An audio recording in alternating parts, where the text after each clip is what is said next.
So hello guys. आज हमारे पास आई हुई थी TVS XL bike, TVS XL 100 BS6। ये बाइक है और इसमें प्रॉब्लम था कि ये रेस छोड़ने पर बंद गिर जा रही थी। रेस कम किए कि गाड़ी बंद।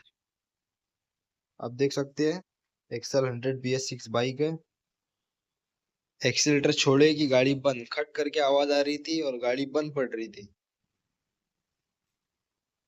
और इसके हेड से भी रॉकर गए सरी के, टाइमिंग चेन गए सरी की आवाज आ रही थी, खटखट खटखट। तो फिर हमने जाके इसका देखा, ऊपर के ऊपर हमने कैमशाफ्ट बाहर निकाली, देख सकते हैं। कैमशाफ्ट ऊपर के ऊपर बिना हेड खोले हमने बाहर निकाली। ये इसकी कैमशाफ्ट है। इसमें प्रॉब्लम था, ये जो डी कॉम्प्रेसर है, इसका डी कॉम्प्रेसर की पट्टियां पूरी टूट गई थी, देख सकते हैं आप। इसके डी कॉम्प्रेसर की पट्टी के पूरे टुकड़े टुकड़े हो गए।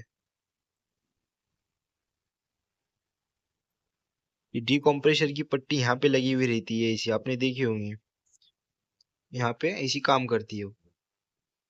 तो ये पट्टी का आवाज आ रहा था और जैसे एक्सीलेटर छोड़े गाड़ी बंद गिर रही थी।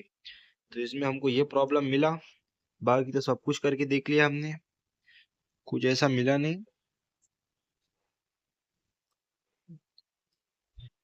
ये डिकम्प्रेशर होता है इसका, ऐसा ऐसा वर्क करता है। ये कैमशॉप घूमती है तो इसके पूरे टुकड़े गिर गए, पूरे टूट टाट पूरा धिगाना हो गया। अब ये कैमशॉप नवी डालना पड़ेगा और प्रॉब्लम सॉल्व। देखते हैं, मिलते हैं फिर अगले न्यू वीडियो में। शुक्रिया।